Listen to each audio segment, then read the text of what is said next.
आने के लिए कैसे मनाओगे? क्योंकि दुर्गमासुर से भेंट होने के पश्चात से ही वो तो अत्यंत क्रोधित हैं। दुष्टों को समझाना नहीं, उनका संहार करना है मेरा स्वभाव। इसीलिए मुझे उसका संहार करने भेजना चाहिए था आपको।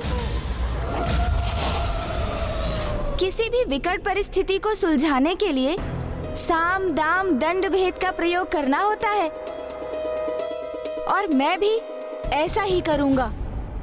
माता के क्रोध की कटुता अपने मीठे मीठे वचनों की मिश्री से मिटा दूंगा मैं।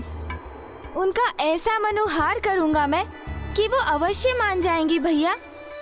किंतु गणेश, बहुत भयंकर होता है उनका क्रोध। उन्हें मनाना इतना सरल नहीं है। अरे आप देखते जाइए ना भैया, कितनी सरलता से मनाता हूँ मैं उन्हें। ऐसी प्रशंसा करूंगा उनकी मैं कि वो मुझसे प्रसन्न होकर मुझे दर्शन अवश्य देंगी। हाँ, ये तो सत्य है गणेश। जो अत्यधिक क्रोध करते हैं उनका हृदय बड़ा सरल होता है, और थोड़े से मनोहार से भी वो शांत हो जाते हैं। तो माता कालरात्रि को मनाने की तुम्हारी ये युक्ति कदाचित सर्वथा उचित है। हाँ, किंतु हम उन्हें बुलाएंगे कैसे?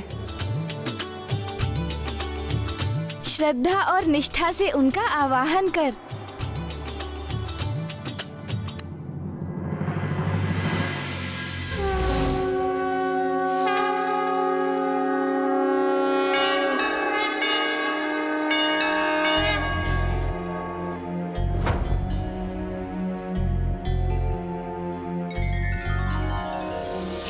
कालरात्रि श्रृंखराली च क्लीं कल्याणी कलावती, कालमाता कलिदर्पिणी समदिशकुपान्विता, कामबीज जपान्दा कमबीज स्वरूपिणी, कुमतिघ्नी कुलीनर्तिनाशिनी कुलकामिनी, क्लीं ह्रीं श्रीं मंत्रवर्णेन कालकण्टकघातिनी, कृपामयी कृपाधारा कृपापारा, कृपागमा कृपामयी कृपाधारा कृपापारा, कृपागमा कृपामयी कृपाधारा कृपापारा, कृपागमा।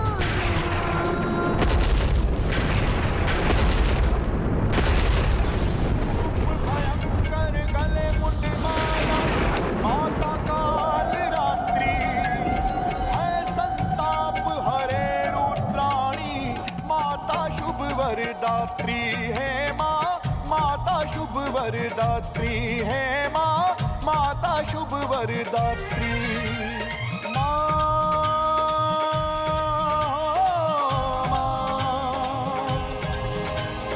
माँ, हो माँ,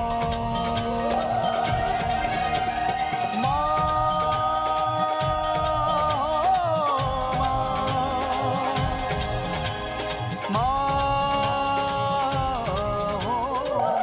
बताओ क्यों आवाहन किया मेरा? माता, मेरी विकट समस्या आप ही समझ सकती हैं, और उसका समाधान भी आप ही मुझे बता सकती हैं। क्योंकि जो पूर्व में अवस्था आपकी थी, वही अवस्था अब मेरी है। इसलिए मैंने आपका आवाहन किया है माता। क्योंकि माता, जिस प्रकार माँ ने आपको दुर्गमासुर को समझाने के लिए भेजा था, वैसे ही मैं भी माँ के आदेश से अरुणासुर के पास जाने के लिए विवश हुआ। और फिर? किंतु माता, यदि कोई दुष्ट अहंकारी कुछ समझना ही ना चाहे, तो उसे भला कोई कैसे समझा सकता है?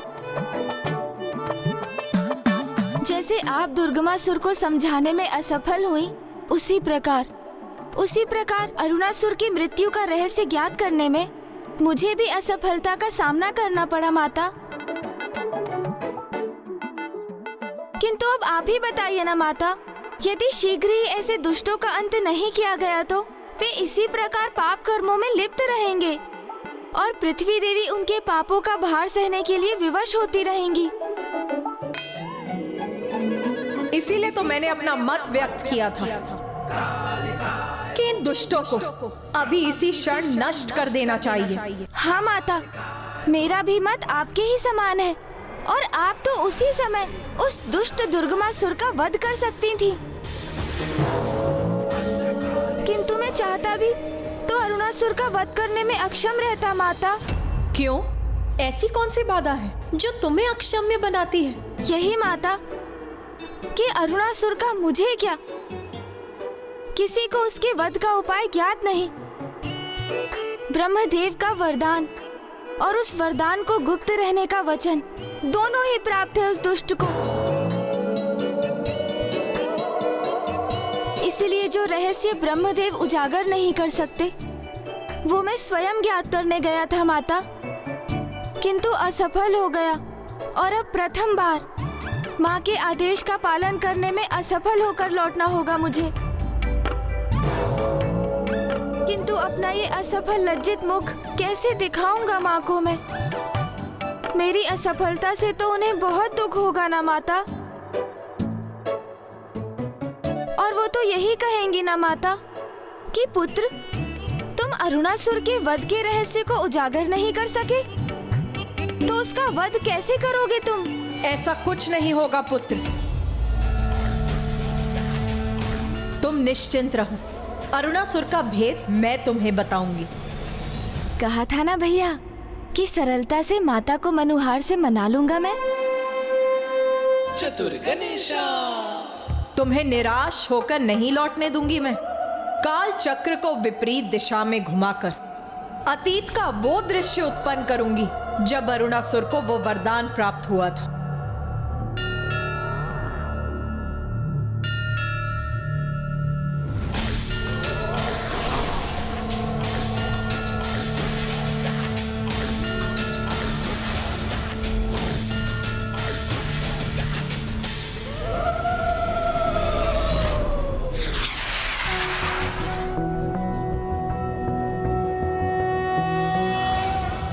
रक्ताब्धिपोतारुण पद्म संस्थानां पाशांकुशेष्वा सशरासि बाणं शूलं कपालं ददतिं कराब्जै रक्तां। भैया मैंने कहा था ना, किसी भी समस्या को सुलझाने के लिए साम दाम दंड भेद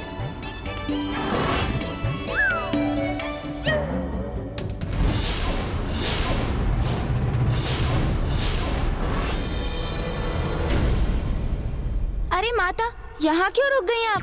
ये तो वो दृश्य नहीं है जो हमें देखना है। आप अभी उचित दृश्य पर नहीं पहुँची हैं। विलंब मत करिए ना माता, समय चक्र को थोड़ा और घुमाइए ना। आपको स्मरण है ना, हमें तो वो दृश्य देखना है जिसमें ब्रह्मदेव ने अरुणासुर को वरदान दिया था। हाँ माता। उचित कहते हो तुम। इसमें तो तुम और कुमार कार्तिकेय ही हैं। किंतु हम समय के इस बिंदु पर रुक ही गए, तो मुझे तुम्हारा वार्तालाप सुनने का मन हो रहा है।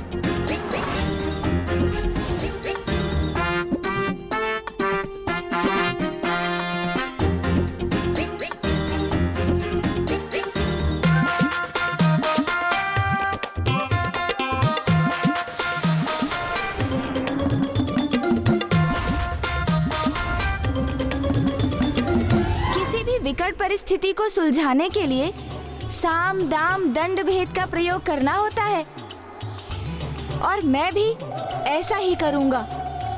माता के क्रोध की कटुता अपने मीठे मीठे वचनों की मिश्री से मिटा दूंगा मैं। उनका ऐसा मनुहार करूंगा मैं कि वो अवश्य मान जाएंगी भैया। अरे आप देखते जाइए ना भैया, कितनी सरलता से मनाता हूँ मैं उन्हें।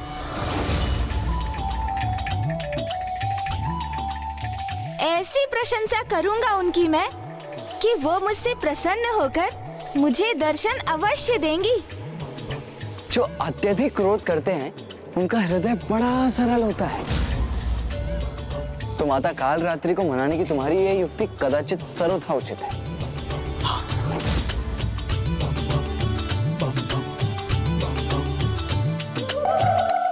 इतना दुस्साहस कि तुम दोनों ने मुझे मूर्ख बनाने का प्रयास किया।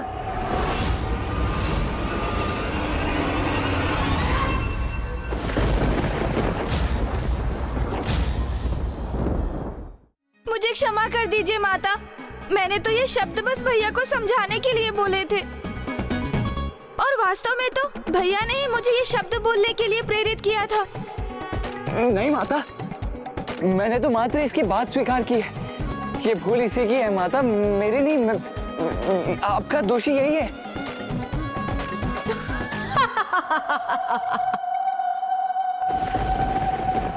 तुम दोनों बहुत चतुर समझते हो ना अपने आप को, किंतु स्मरण रखो तुम दोनों की माता हूं मैं, और भली भांति समझती हूं मैं तुम दोनों की चतुराई को।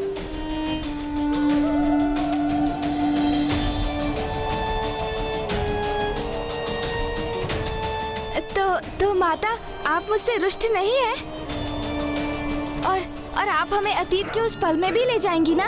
हाँ पुत्र, क्योंकि तुमने मेरी स्तुति में जिस स्तोत्र का उच्चारण किया था मैं उससे बहुत प्रभावित हूँ। कृपामयी कृपाधारा कृपापारा कृपागमा। इसीलिए आज मैं ये घोषणा करती हूँ कि तुम्हारे समान जो भी मेरे स्तोत्र का उच्चारण करेगा और उसकी अंतिम पंक्तियों को 3 बार दोहराएगा, मैं उसकी सभी भूलों को क्षमा कर उसकी सहायता के लिए सदा प्रस्तुत होंगी। कल्याणी कलावती काल माता कली दर्पणी तम दिश गोपान्विता काम बीज जपांदा तम बीज स्वरूपिणी तुम दिग्नी कुली नर्ति नाशिनी।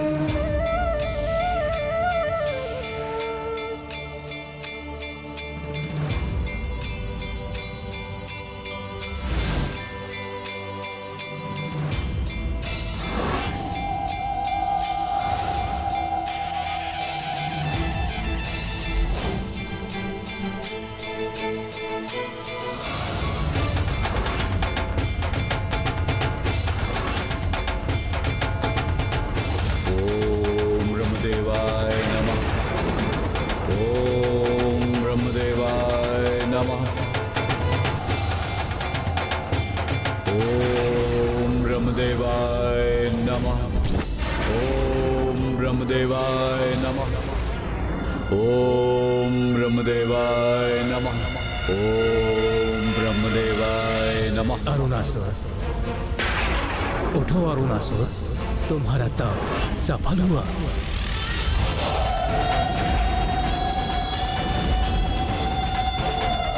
प्रणाम ब्रह्मदेव।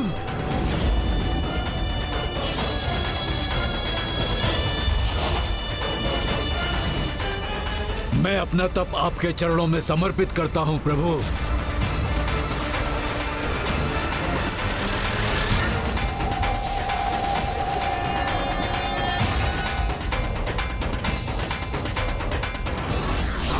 और यह भी स्पष्ट करता हूं प्रभु कि मुझे अपने तप और भक्ति के फल स्वरूप अमृत का वरदान चाहिए।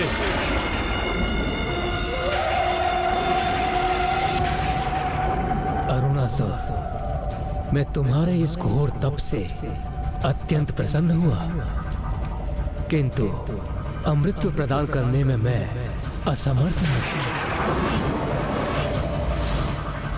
प्रभु, इस तप की दीर्घ अवधि में अनेक कष्ट सहे हैं मैंने। प्रथम सहस्त्र 10 वर्ष मात्र वायु और सूखे पत्ते को ही आहार बनाया मैंने, और फिर 10 सहस्त्र वर्ष मैंने जल की बूंदों का ही पान किया प्रभु, और अंतिम 10 वर्ष मैंने कुछ भी ग्रहण नहीं किया प्रभु। और आप कह रहे हैं मुझे आप अमृत का वरदान नहीं दे सकते, तो फिर क्या लाभ हुआ इतने कठोर तप का प्रभु? बताइए प्रभु, बताइए, फिर क्या लाभ हुआ? अरुणासुर, मैं भी शक्ति के नियमों से बंधा हूं, और मृत्यु सृष्टि का अंतिम अटल सत्य है।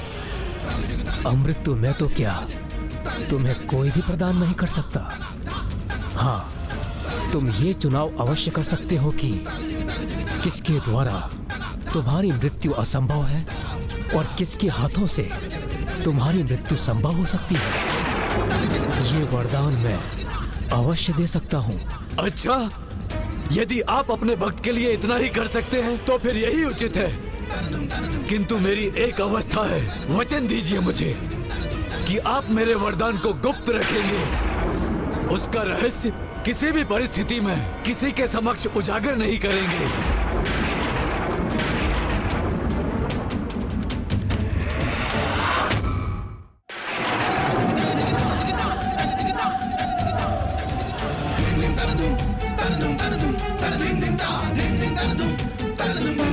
उचित है वत्स, अपने कठोर तप से तुमने अधिकार प्राप्त किया है।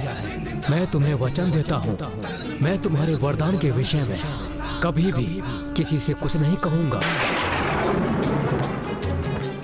तो फिर मुझे ये वरदान देने की कृपा कीजिए प्रभु कि मेरा वध कोई देवता, असुर, स्त्री, किन्नर, पशु, यक्ष, नाग, गंधर्व द्वारा संभव न हो सके।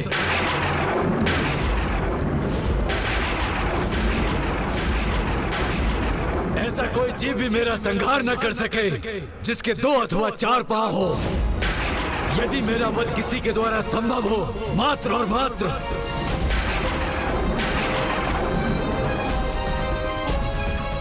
6 पांव वाली तुच्छ रानी कीट ही कर सके, जिसका स्वर ब्रह्मांड की गूंज के समान हो।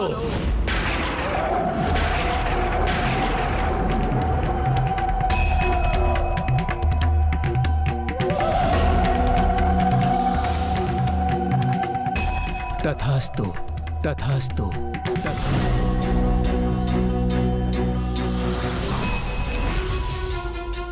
6 पांव वाली तुच्छ रानी कीट ही कर सके, जिसका स्वर ब्रह्मांड की गूंज के समान हो।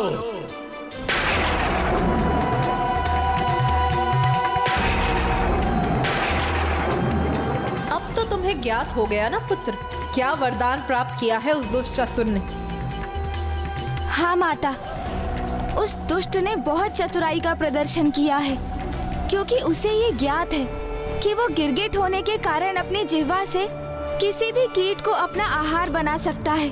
और उसने रानी कीट को इसीलिए चुना क्योंकि वो यदा कदा ही गतिशील होती है। किंतु ऐसा कौन सा कीट है जिसके 6 पांव होते हैं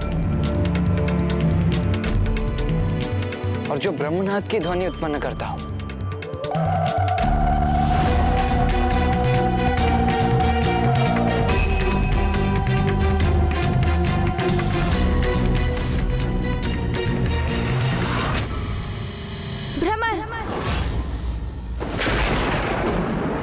भ्रमर है वो कीट।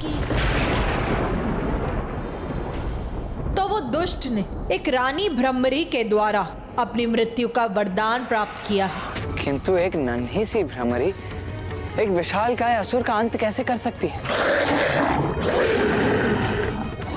और वो भी एक ऐसे असुर को एक भ्रमरी कोई क्षति कैसे पहुंचा सकती है जो भांति भांति के कीटों को अपना आहार बनाकर ही अपना उदर भरता हो, जो अपनी जीभा मात्र से ही किसी भी कीट का अंत कर देता हो।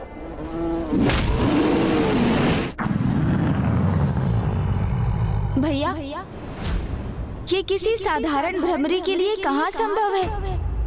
उसके संहार के लिए तो स्वयं माँ को ही भ्रमरों की रानी भ्रमरी का रूप धारण करना होगा। कितनी अद्भुत और अपूर्व होगी ये घटना, जिसका साक्षी बनने का सौभाग्य प्राप्त करने की बड़ी उत्सुकता से प्रतीक्षा करूंगा मैं।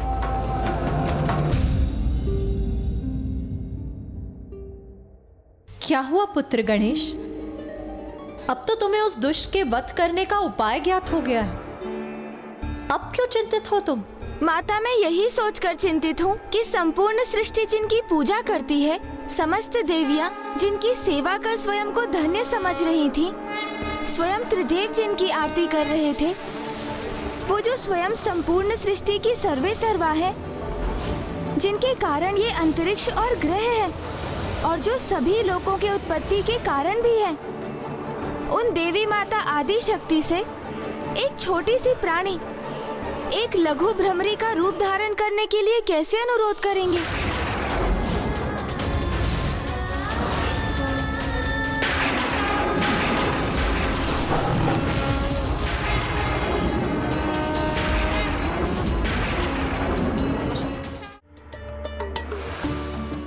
माता, अरुणासुर के वध के उपाय के जिस प्रश्न ने हम सभी को उलझा कर रखा था, उसका उत्तर तो अब हमें ज्ञात हो गया है। तो ये समाचार आपके मुख से सुनकर माँ कितनी प्रसन्न होंगी, और हाँ, उन्हें ये बताना आपके लिए भी कितना सुखद होगा ना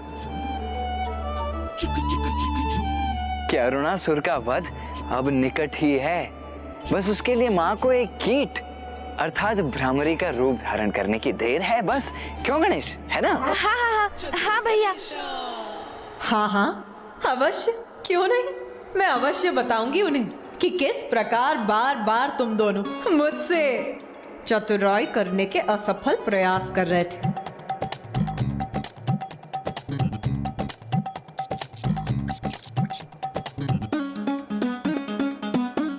भैया, माता तो समझ गई।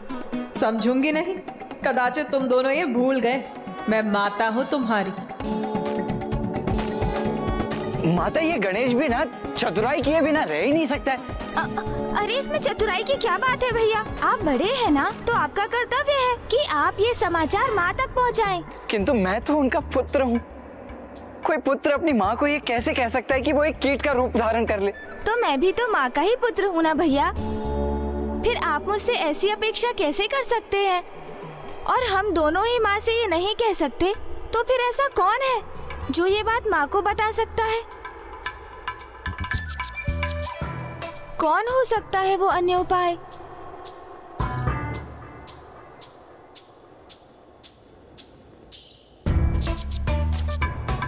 मूषक जी।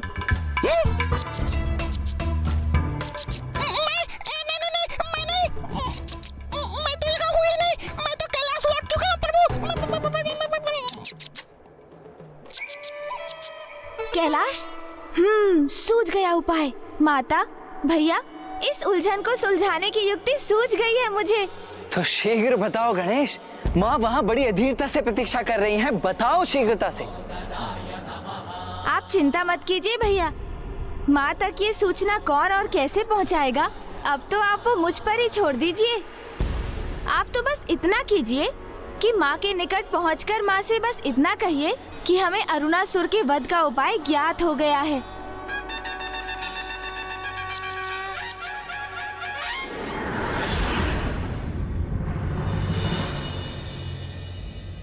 पुत्र कार्तिकेय,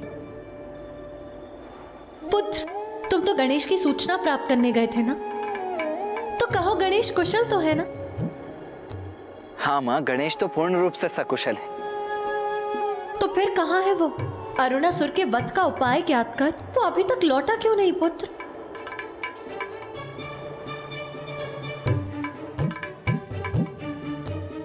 माँ, गणेश आने ही वाला है और उसने कहा है कि वो जैसे ही आएगा वैसे ही आपको अरुणासुर के वध का उपाय स्वतः ही ज्ञात हो जाएगा। स्वतः ही ज्ञात हो जाएगा? किंतु कैसे? अब ये कौन सी युक्ति है पुत्र गणेश की? पिताश्री, माँ को दिए वचन को पूर्ण करने में मेरी सहायता करने की कृपा कीजिए।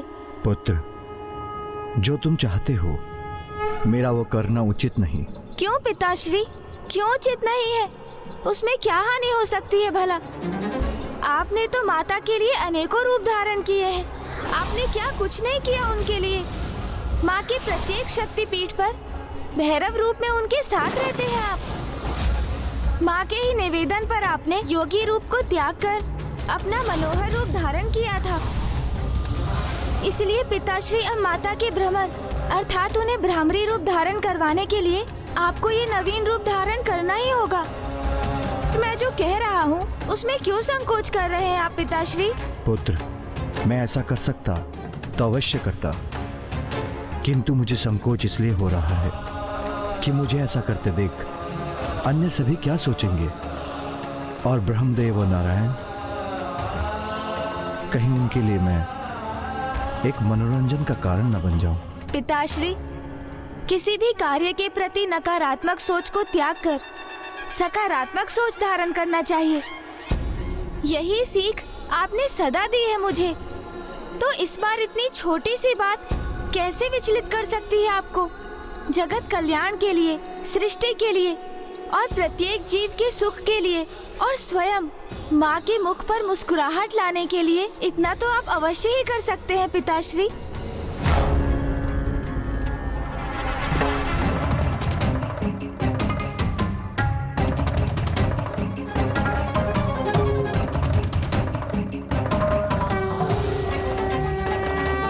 अब अधिक विचार मत कीजिए पिताश्री। जगत के जीवों की भलाई के लिए, माता की मुस्कुराहट के लिए मेरा अनुरोध स्वीकार कीजिए।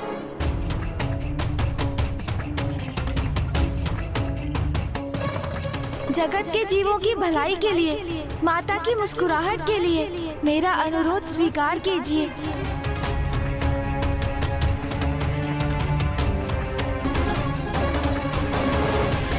उचित है पुत्र, जो तुम चाहते हो मैं धारण करूंगा वो रूप। फिर तुम मुझे उस रूप में स्वर्ग लोक ले जाओगे, जहां तुम्हारी माँ तुम्हारी प्रतीक्षा कर रही है।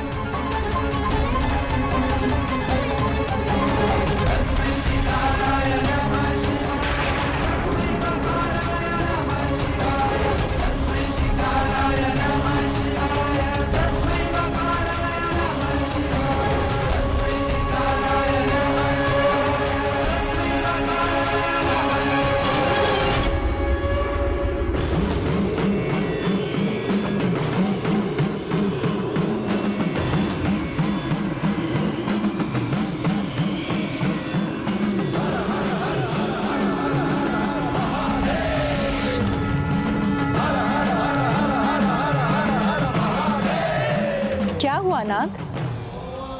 मुझे डमरू और शंख की नाद सुनाई दे रही है। ऐसा प्रतीत होता है जैसे महादेव कुछ ऐसा करने जा रहे हैं जो अपूर्व है, असाधारण है।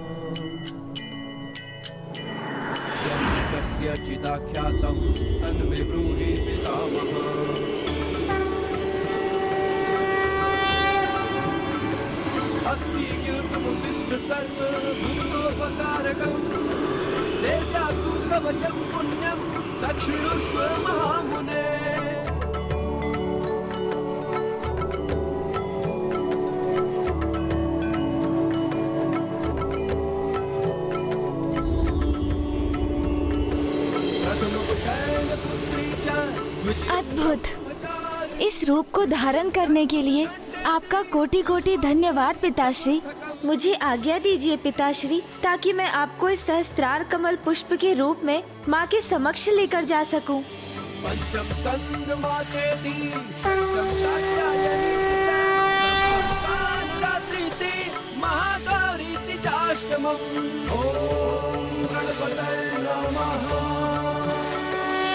अब पुत्र गणेश सहस्त्रार कमल पुष्प रूप में महादेव को देवी आदि शक्ति के पास स्वर्गलोक ले जा रहा है।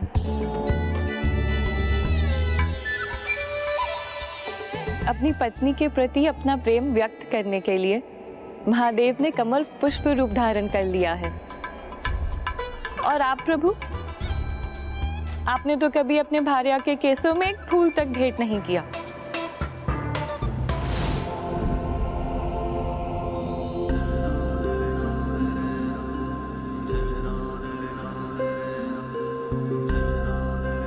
कमल पुष्प पर स्थित होकर आपको महादेव का कमल पुष्प रूप धारण करना मनोरंजन का कारण प्रतीत हो रहा है। महादेव के त्याग को आप कैसे समझ सकते हैं स्वामी? स्वयं कमल पुष्प पर विराजमान अवश्य रह सकते हैं, किंतु महादेव के समान मान अपमान की चिंता किए बिना अपनी पत्नी के मुख पर मुस्कुराहट देखने के लिए अपनी पत्नी के लिए निसंकोच इस प्रकार पुष्प रूप धारण कर सकते हैं क्या आप?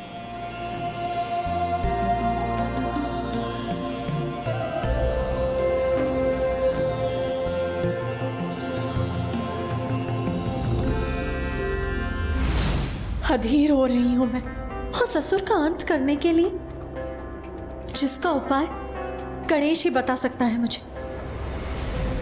किंतु कहाँ है पुत्र गणेश? वो अभी तक लौटा क्यों नहीं? माँ, गणेश को कुछ समय का अवकाश और दे दीजिए, वो बस आता ही होगा माँ।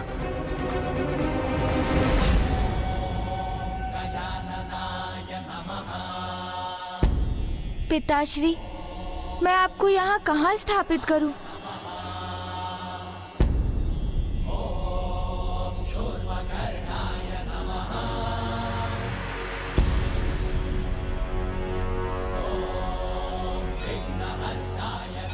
स्वामी, आप मुखदर्शक ही बने रहेंगे अथवा जाकर गणेश की सहायता भी करेंगे? आप सर्वथा उचित कह रही हैं देवी। हमें वहां जाकर गणेश की सहायता करनी चाहिए।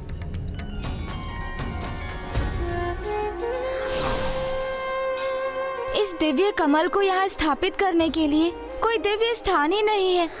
चिंता न करो पुत्र गणेश, इस पुष्प के लिए उपयुक्त स्थान तुम्हें शीघ्र प्राप्त होगा।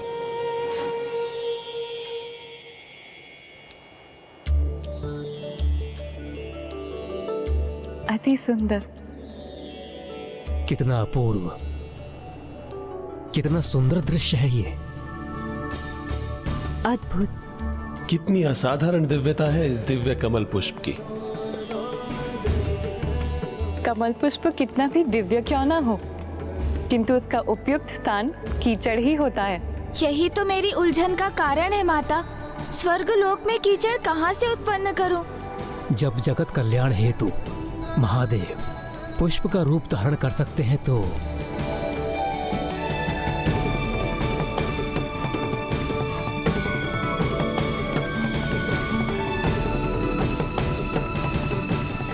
अवश्य।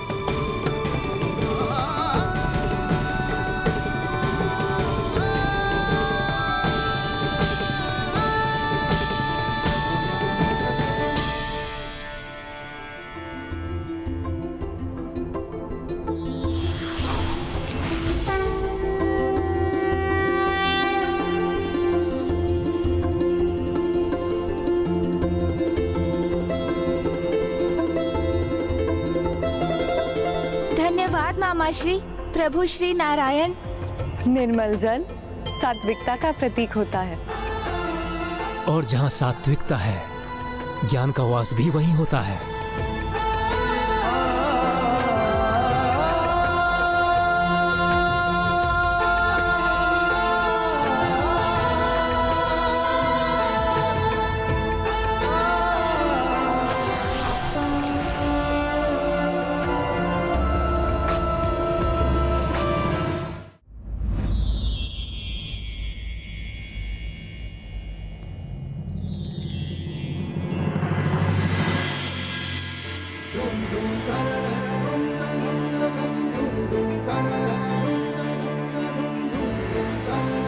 नारायण की शुद्धता और निर्मलता का जब सृष्टि के समस्त ज्ञान के धारक ब्रह्मदेव से संयोग होता है, तभी उस स्थान पर पूर्ण ज्ञान रूपी सहस्त्रार कमल स्वयं महादेव के स्थित होने का आधार तैयार होता है। अर्थात जब कोई स्वयं के व्यक्तित्व को निर्मल जल के समान शुद्ध और पवित्र बना लेता है, तभी वो पूर्ण ज्ञान को प्राप्त करने के योग्य बनता है।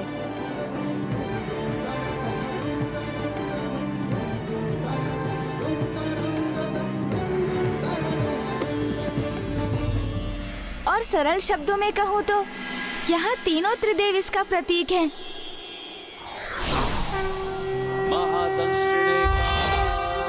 जहाँ ज्ञान के साथ पवित्रता है, वहीं परम ज्ञान की प्राप्ति भी संभव है। हिरण्यश्रवसे द्वारिणे भीमाय भीम पराक्रमाय ओम नमो नमः।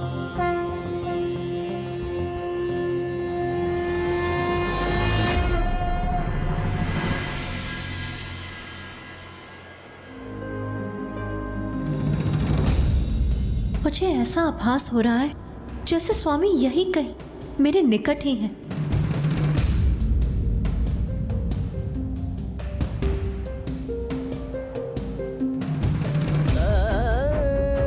किंतु यदि वो मेरे निकट है तो मेरे सम्मुख क्यों नहीं आ रहे हैं?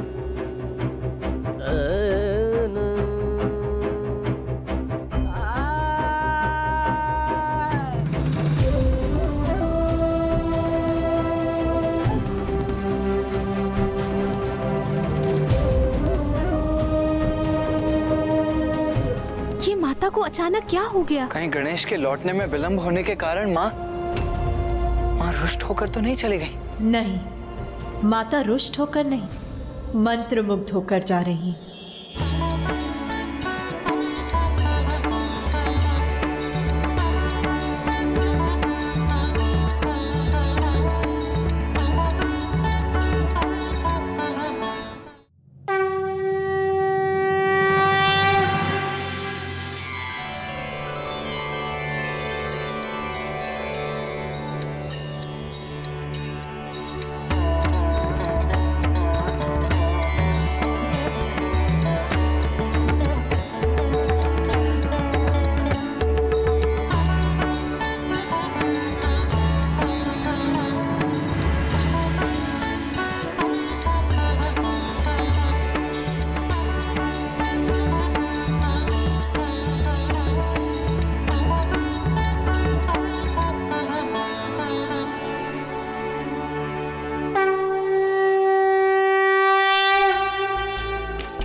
उमा,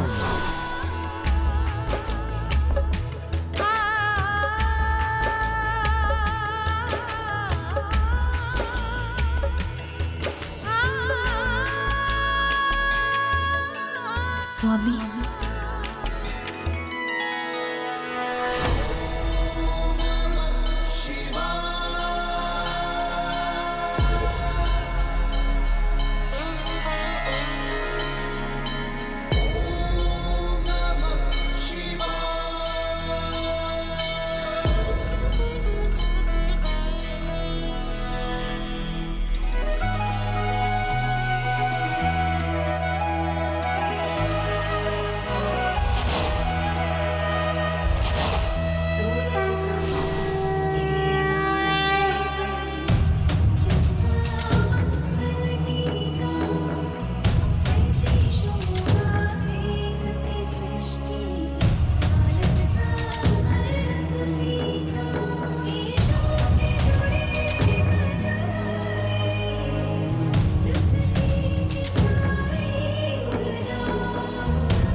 अद्भुत है तुम्हारी युक्ति गणेश।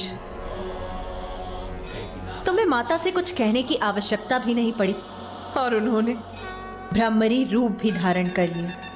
ये तो उस अनंत प्रेम और अनुराग का ही प्रभाव है जो माता आदि शक्ति महादेव के प्रति रखती हैं। और इसी भाव के कारण ही वो सहस्त्रार कमल रूप में महादेव के निकट जाने के लिए भी उन्होंने ब्रह्मरी का रूप धारण किया।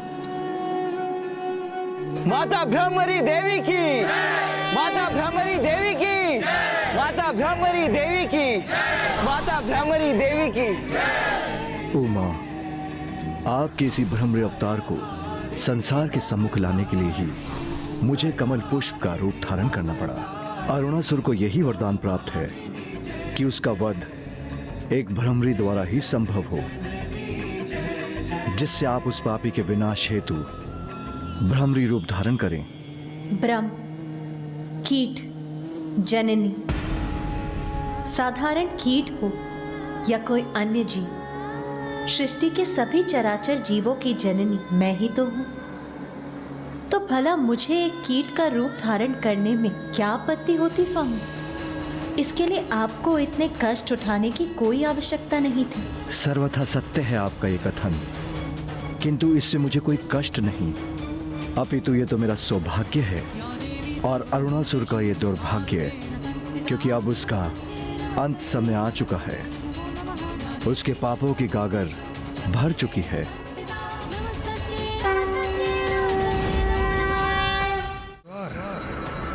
ब्रह्मनाथ के समान गूंजता हो। इससे कैसे ज्ञात हुआ मेरा रहस्य, अर्थात सत्य कह रहा है ये, मेरे वध का भेद उजागर हो गया। इसलिए तुम्हें सावधान करने आया हूं मैं। तुम्हारे पास बस दो ही अवस्था है, या तो भीषण युद्ध के लिए तैयार हो जाओ, अपितु अपने निर्मम वध के लिए।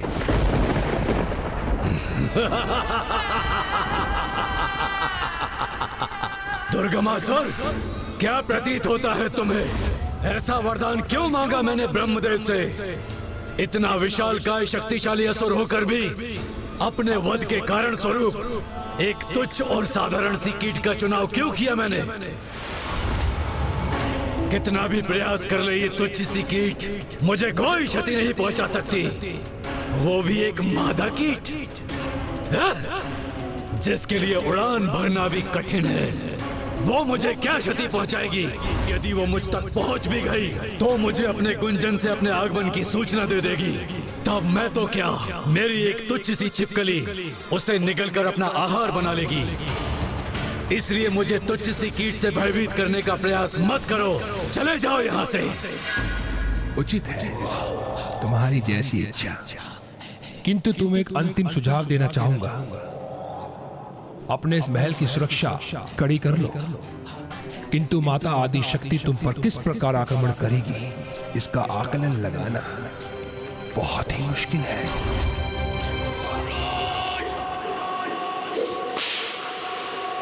किंतु माता आदि शक्ति तुम पर किस प्रकार आक्रमण करेगी, किंतु माता आदि शक्ति तुम पर किस प्रकार आक्रमण करेगी बहुत ही, इसका आकलन लगाना बहुत ही मुश्किल है। एक तुच्छ सी मादा कीट असुर महावीर अरुणासुर का कुछ नहीं बिगाड़ सकती।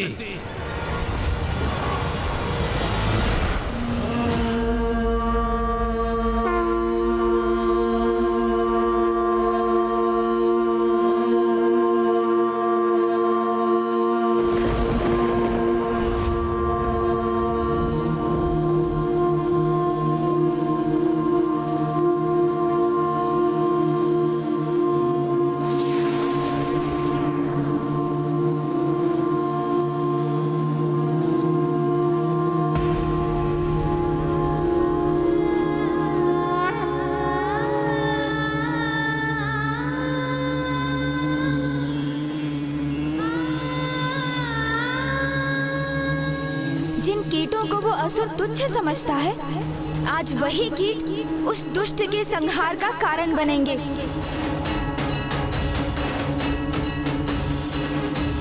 एक आंधी का रूप लेकर जाएंगे वहां और इस ब्रह्मांड से उस दुष्ट का अस्तित्व ही मिटा देंगे।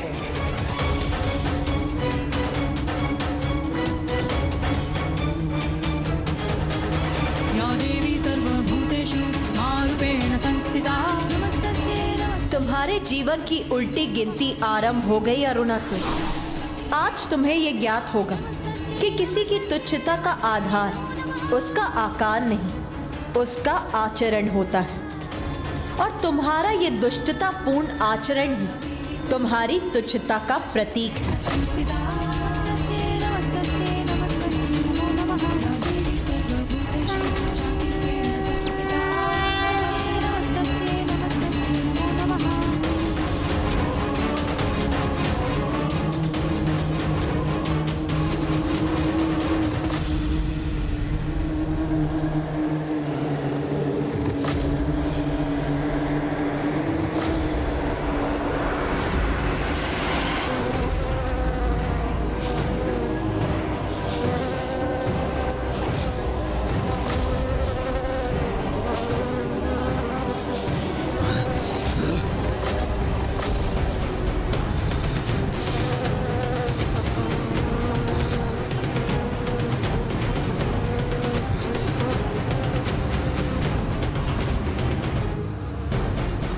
जब कोई कीट यहाँ पर है ही नहीं तो उनसे उत्पन्न ये ध्वनि कहां से आ रही है?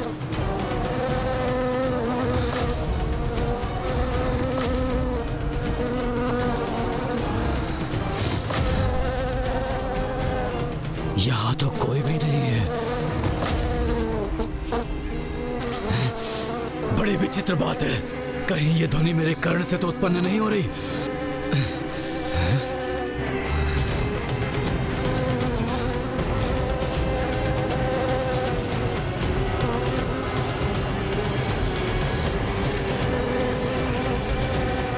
ए प्रहरी, तुम्हें ये भिनभिनाहट सुनाई दे रही है? नहीं।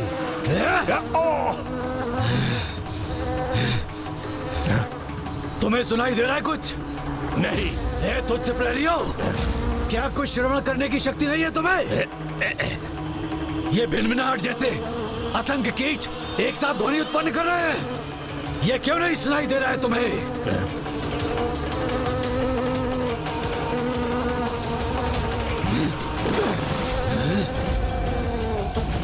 भिनभिनाहट नहीं, तुम्हारी मृत्यु के आगमन का स्वर है अरुणासुर।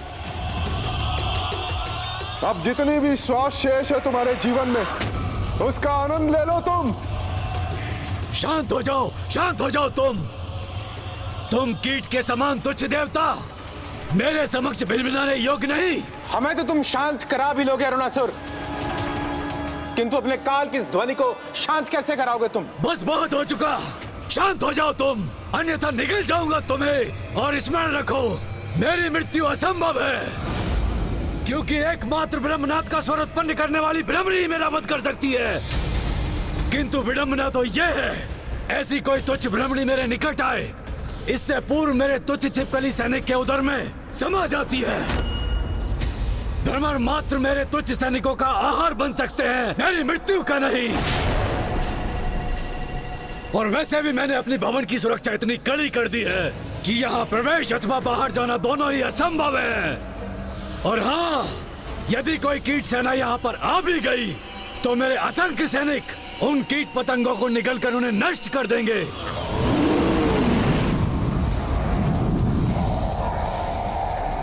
और यदि कोई मेरे प्रथम स्तर पर स्थित सैनिक से आगे भी बढ़ाया तो इस भवन के दूसरे स्तर पर तो मेरी चमगादड़ प्रहरियों की सेना से सामना करना होगा उसे, जिनमें से प्रत्येक चमगादड़ अकेला ही असंख्य कीटों का संहार करने में सक्षम है। और तब भी यदि कोई कीट शेष रह गया, तृतीय स्थल पर उन्हें मेरे विषैले अनुघातक सैनिकों के प्रहारों का सामना करना होगा, जिनके छोड़े विषैले द्रव्य किसी भी प्रकार के कीट का अंत करने में सक्षम है। और यदि कोई कीट किसी प्रकार वहां से आगे बढ़ भी आया तो उसके अगले तल पर, जो इस तल से एक तल ऊपर है जहां हम स्थित हैं, ऐसा विनाशकारी धूम्र प्रवाह कर रहे हैं मेरे सैनिक कि कोई भी कीट वहां से आगे नहीं बढ़ सकता।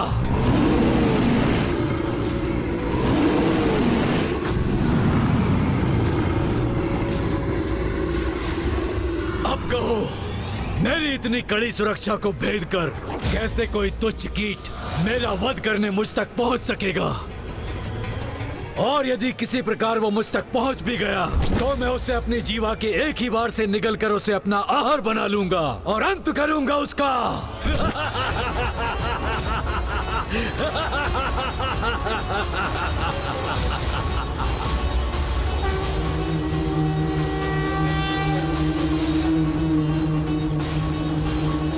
प्रहरी, कहाँ मर गए हो सभी?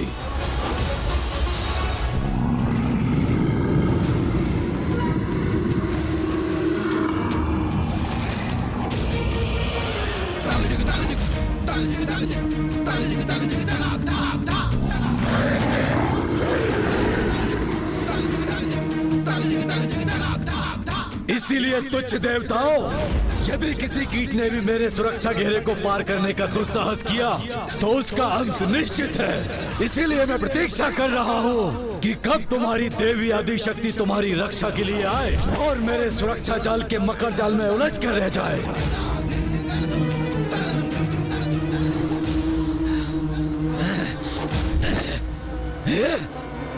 फिर से ये अप्रिय भिनभिनाहट ध्वनि का श्रवण हुआ मुझे। ध्यान से सुनो और देखो अरुणासुर, कहीं ये माता के आगमन का ही संकेत तो नहीं, क्योंकि वो यहां अवश्य पहुंचेंगी और जब ऐसा होगा तो निरर्थक हो जाएंगे तुम्हारे ये दम भरे वचन और अंत होगा तुम्हारा।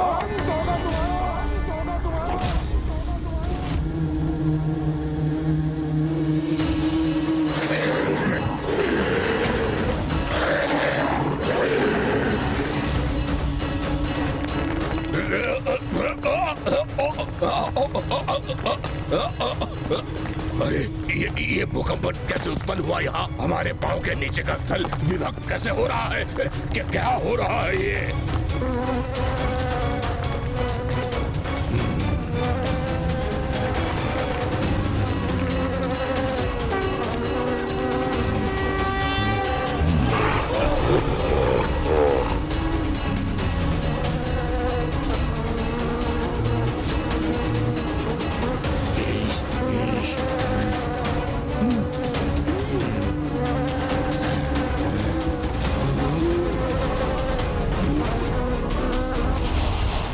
मेरा अंत होगा। कोई नहीं कर सकता मेरा अंत। एक तुच्छ कीट तो कदापि नहीं। मैं सर्वशक्तिशाली विशालकाय असुर, तुम्हारे रक्षक अथवा तुम्हारी भिनभिनाहट से कदापि विचलित नहीं होऊंगा मैं। कोई आवश्यकता नहीं है मुझे ध्यान देने की। यदि है किसी में इतना साहस तो मेरे सुरक्षा घेरे को पार कर मुझ तक पहुंच कर दिखाए।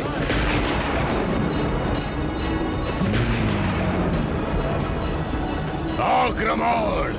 नष्ट कर दो इन्हें। असुर महानायक अरुणासुर की जय! असुर महानायक अरुणासुर की जय! असुर सैनिकों, भस्म कर दो इन्हें। और अगर फिर भी कोई कीट शेष रह जाए तो उसे जीवित निगल जाओ।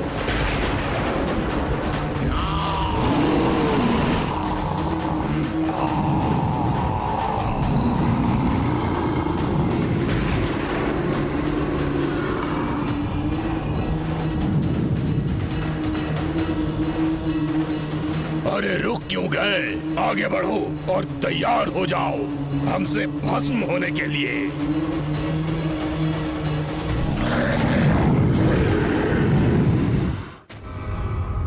माता, मेरे दो महाशत्रुओं दुष्ट असुर अरुणासुर और आपकी प्रिय देवी आदि शक्ति का परस्पर युद्ध होने जा रहा है। और आज इन दोनों में से किसी एक का इस युद्ध में अंत तो निश्चित है।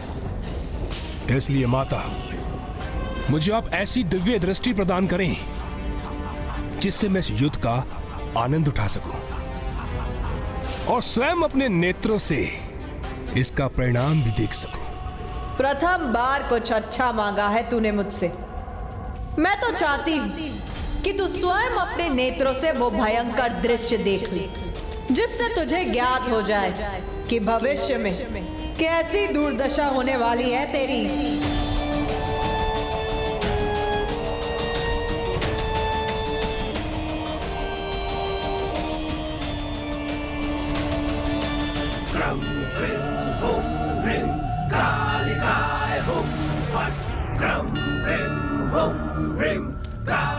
धन्यवाद माता, धन्यवाद माता। किंतु स्मरण रहे, मेरी कोई भी दुर्दशा नहीं कर सकता। यदि आज किसी की दुर्दशा होगी तो देवी आदि शक्ति की, क्योंकि मेरे सावधान करने पर अरुणासुर ने अपने भवन के भिन्न तलों पर ऐसे सुरक्षा घेरे स्थापित किए हैं कि किसी एक कीट का उसे पार करना कदापि संभव नहीं। मृत्यु जब आती है मूर्ख, तो असंभव होता है उसे रोकना। विश्वास नहीं होता ना तुझे मेरे शब्दों पर? तो स्वयं देख।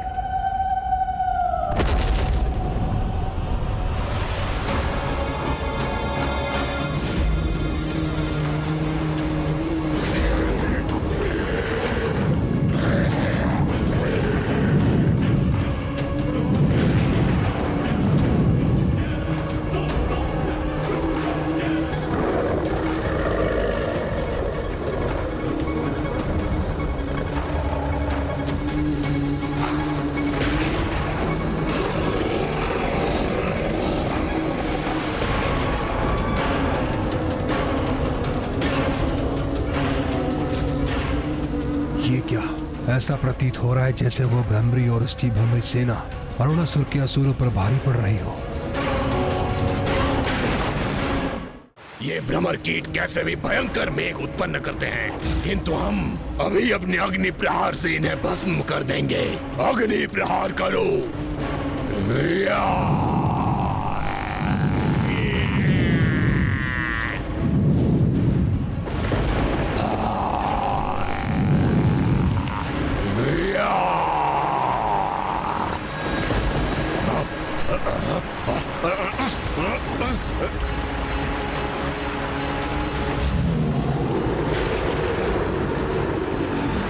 ये वर्षा हमारी अग्नि को शांत कर रही है। हम अग्नि प्रहार करने में असमर्थ हो गए हैं। अब क्या करें हम?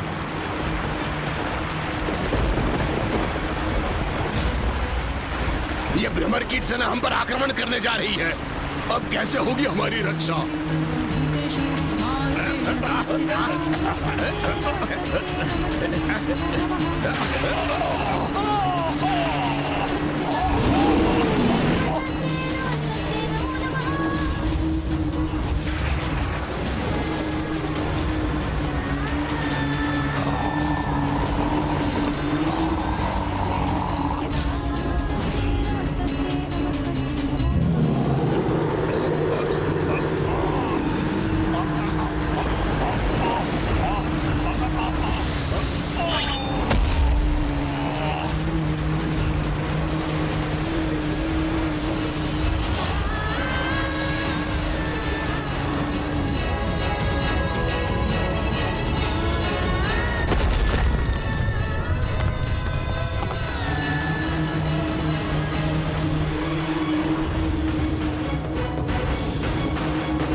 ये अरुणासुर कर क्या रहा है? अपने सैनिकों का नेतृत्व स्वयं करने क्यों नहीं आ रहा है?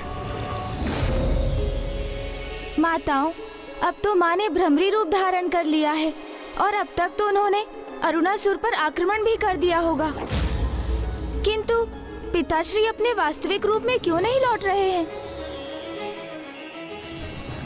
कदाचित जब तक माता के माता भ्रमरी रूप का उद्देश्य पूर्ण नहीं होता, महादेव भी अपने इसी रूप में रहेंगे। जब तक महादेव अपने मौलिक रूप में नहीं लौटेंगे, तब तक ब्रह्मदेव और स्वामी श्री हरि नारायण भी इन्हीं रूपों में रहेंगे। किंतु हमें इसके लिए तो इस युद्ध के अंत की प्रतीक्षा करनी होगी। मुझे एक बात की चिंता है कि उस दुष्ट असुर ने स्वयं को सुरक्षित रखने के लिए कुछ तो उपाय किया होगा।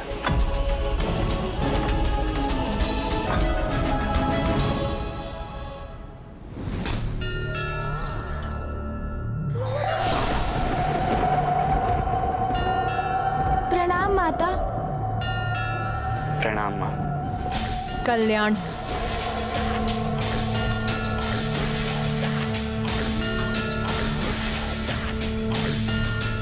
अपने भवन के भिन्न तलों में अपनी सुरक्षा हेतु भांति भांति के सुरक्षा घेरे स्थापित किए हैं उस असुर ने। जैसे कि कीट पतंगों को अपना आहार बनाने वाले चमगादड़, विषैले द्रव्यों को उत्पन्न करने वाले छिपकली असुर और उष्णता और धूम का प्रवाह करने वाले असुर।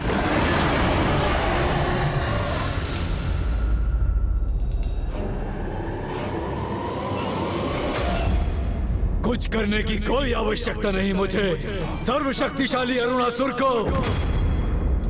अरे जब तुम तुच्छ देवताओं में से मेरे समक्ष कोई नहीं टिक सका, और वो त्रिदेव जो मेरे आतंक से अपने अपने लोक को छोड़कर भाग खड़े हुए, तो तुम्हारी देवी आदि शक्ति एक तुच्छ नारी वो क्या क्षति पहुंचा सकती है मुझे?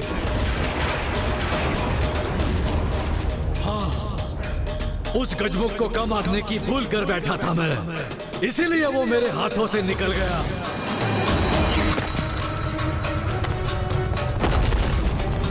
किंतु वो पुनः मेरे समक्ष आया तो कदापि शेष नहीं रहेगा वो।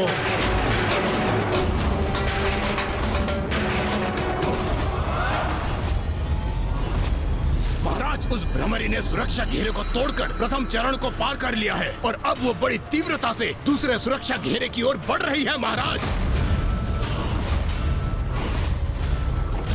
उस भ्रमरी ने सुरक्षा घेरे को तोड़कर प्रथम चरण को पार कर लिया है और अब वो बड़ी तीव्रता से दूसरे सुरक्षा घेरे की ओर बढ़ रही है। महाराज, बढ़ रही है महाराज।